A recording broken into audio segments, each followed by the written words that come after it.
Bom dia, pessoal. Bem, a gente vai falar hoje sobre a capacidade de troca catiônica, que a gente começou a falar na última aula, né? A gente começou a falar de íons, os íons positivos, que são os cátions, e os íons positivos, que são os ânions. Então, vamos continuar esses estudos, continuar a entender melhor, tá bom? Então, vamos lá. Os cátions, retidos nos coloides do solo, podem ser substituídos, ou seja, eles são trocáveis. Por exemplo, o cálcio pode ser trocado pelo hidrogênio, que eu esqueci de botar aqui, desculpa, ou potássio, e vice-versa. Mas vamos lá. Gente, primeiro vamos entender por que os cátions ficam retidos nos coloides do solo.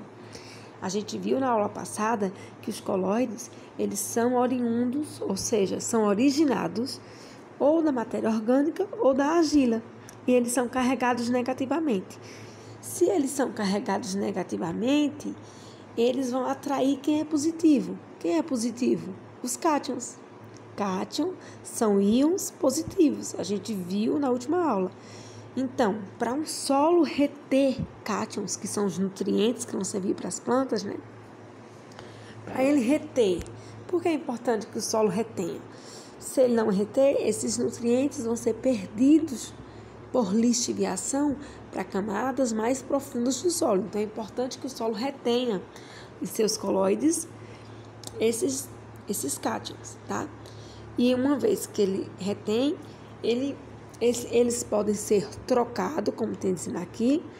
E aí, durante essa troca de cátions, certos cátions são liberados para a solução do solo, onde a planta pode absorver e utilizar para a sua produção e seu crescimento, ok? Então, vamos lá, me acompanhem. Então, se liguem. O número de cátions trocáveis do solo, que o solo pode reter, tá faltando a conjunção aí que, né? Fazer a conjunção das duas frases, desculpa, vamos lá. O número de cátions trocáveis que um solo pode reter, ou seja, sua carga negativa, né? A gente já estava explicando, é chamada de capacidade de troca de cátions, certo? Vou repetir aqui para vocês entenderem. O número de cátions trocáveis de um solo, que um solo pode reter, é sua carga negativa, e é chamado da capacidade de troca catiônica, ou capacidade de troca de cátions. Então, vamos entender melhor, pessoal. A capacidade de troca de cátions depende da quantidade e do tipo de argila e de matéria orgânica. A capacidade de troca catiônica aumenta com o aumento de argila ou de matéria orgânica, tá bom?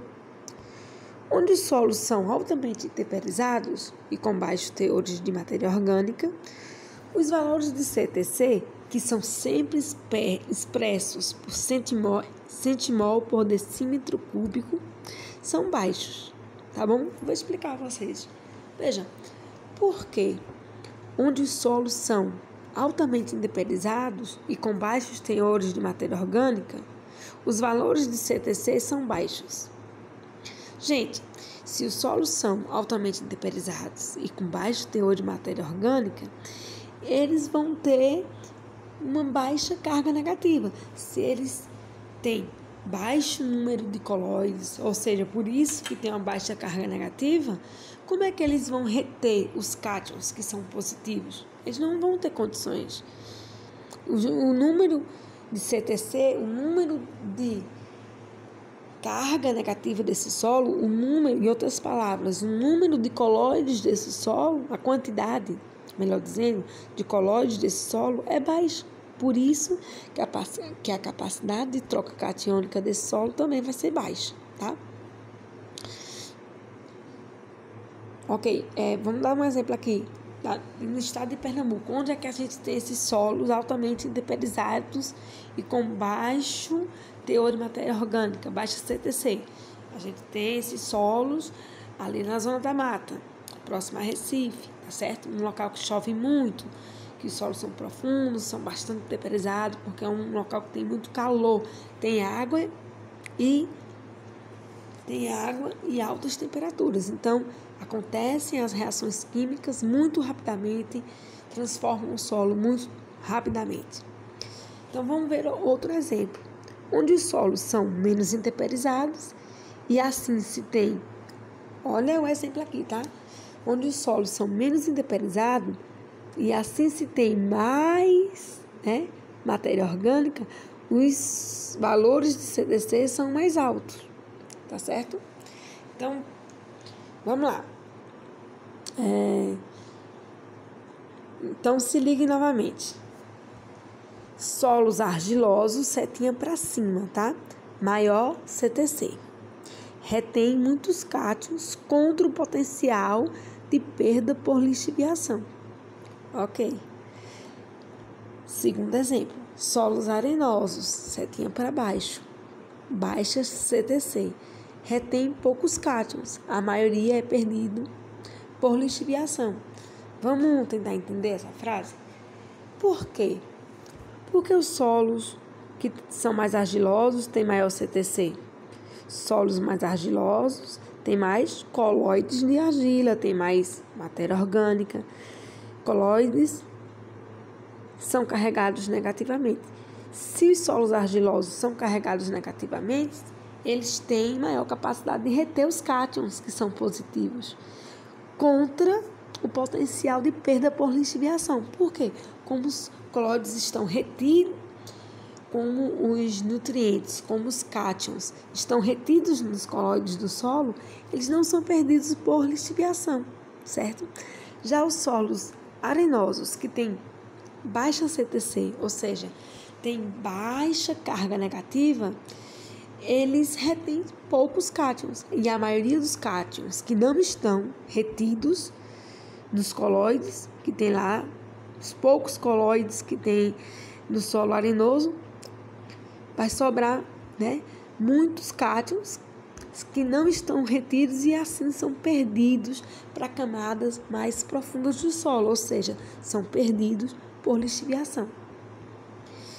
Levando isso em consideração, pessoal, a gente deve fazer o parcelamento da adubação em épocas de maior demanda da planta. Por quê? A gente tem que adubar a planta quando ela precisa e ela vai absorver logo esses nutrientes. Por quê? Porque alguns nutrientes são muito móveis no solo, como, por exemplo, o potássio, como, por exemplo, o nitrogênio. Então, eles são perdidos facilmente no solo, ok? Então, a gente tem que ver qual é a época de maior demanda da planta, certo? Para fazer a adubação e também qual é a época favorável para evitar perdas excessivas por lixiviação e erosão, ok? Vou dar um exemplo prático para vocês. Por exemplo, uma adubação em bananeira. A adubação em bananeira, gente, ela deve ser feita até a bananeira emitir a floração. Quando a bananeira emite a floração, é perdido fazer a adubação ali no pé, embaixo da copa da bananeira. É perdido. Por quê? Porque para ela encher o fruto da banana, ela não vai mais pegar nutrientes do solo depois da floração. Ela vai pegar esses nutrientes do solo até a floração. E esses nutrientes vão ficando no pseudocaule. O que é o pseudocaule? É aquela parte verde da bananeira que a gente vê acima do solo. Por quê? Porque o verdadeiro caule, pseudocaule quer dizer caule falso. O verdadeiro caule da bananeira está sob o solo, tá? Dentro do solo, tá? É o verdadeiro caule da bananeira, chamado rizoma. O pseudocaule, quer dizer caule falso, que é aquela parte verde que a gente vê, na verdade são bainhas. Então, gente, quando a banana está crescendo, ela retira os nutrientes do solo. Quando ela está crescendo, quando ela está ficando madura, vamos dizer assim, o pé de bananeira, eu estou dizendo. Mas quando ela emite a floração, aí ela para de absorver nutrientes do solo e ela vai se preocupar só em emitir a floração e encher seus frutos. E ela Vocês podem me perguntar, e ela vai encher os frutos, vai tirar nutrientes de onde, professora? Ela vai tirar esses nutrientes justamente do pseudocaule dela, da bainha foliar, tá certo? Não se preocupem que vocês vão aprender isso lá em fruticultura, ok? Então, vamos continuar. Porcentagem de saturação por bases. No passado, essa percentagem foi usada para desenvolver programas de adubação, levando em consideração os balanços nutricionais. Mas hoje em dia, verifica-se que estes balanços têm pouca ou nenhuma relação na grande maioria dos solos, principalmente nos solos tropicais. Então, eu vou pedir para vocês darem uma olhadinha, certo? Nesses quadros aqui, ó, que falam justamente da capacidade de troca catiônica. Eu coloquei isso aqui da apostila que a gente está seguindo, porque é o seguinte, gente, ó, aqui fala direitinho, tem muita informação sobre a capacidade de troca de cátions.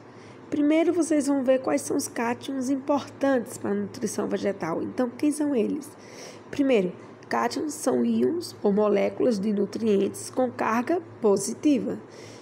Quem são eles? Os mais importantes para a nutrição vegetal. Cálcio, que é carregado positivamente, né? Com 2, vocês vão ver que é cálcio, 2+. Qual é o outro? Magnésio, potássio, sódio, hidrogênio e amônio. São os cátions mais importantes, né? Como nutrientes, tá certo? Então, aqui a gente tem uma figura, né? Mostrando 2 solos. Um com baixa CTC, né? Aí representado por 0. E um com alta CTC, ou seja, é um solo com altíssima CTC e um solo com baixíssima CTC. Então, vocês têm esse quadro comparando as características de um e de outro solo, tá certo? Então, deem uma olhadinha, estudem, tentem entender, certo? Um solo, o de baixa CTC, é o solo rico em teor de areia. E o solo baixo em CTC. O solo rico, com alta CTC, é o solo que tem alto teor de argila, ok? O que tem alto teor de argila tem muita capacidade de troca de cátions. O que tem baixo teor de argila tem uma baixa capacidade de troca de cátions. Por quê?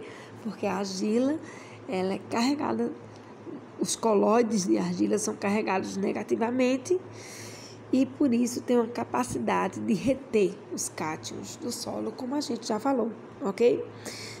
Mas não precisa se desesperar. Nossa, professora, eu acho que eu não entendi muita coisa, são muitas informações.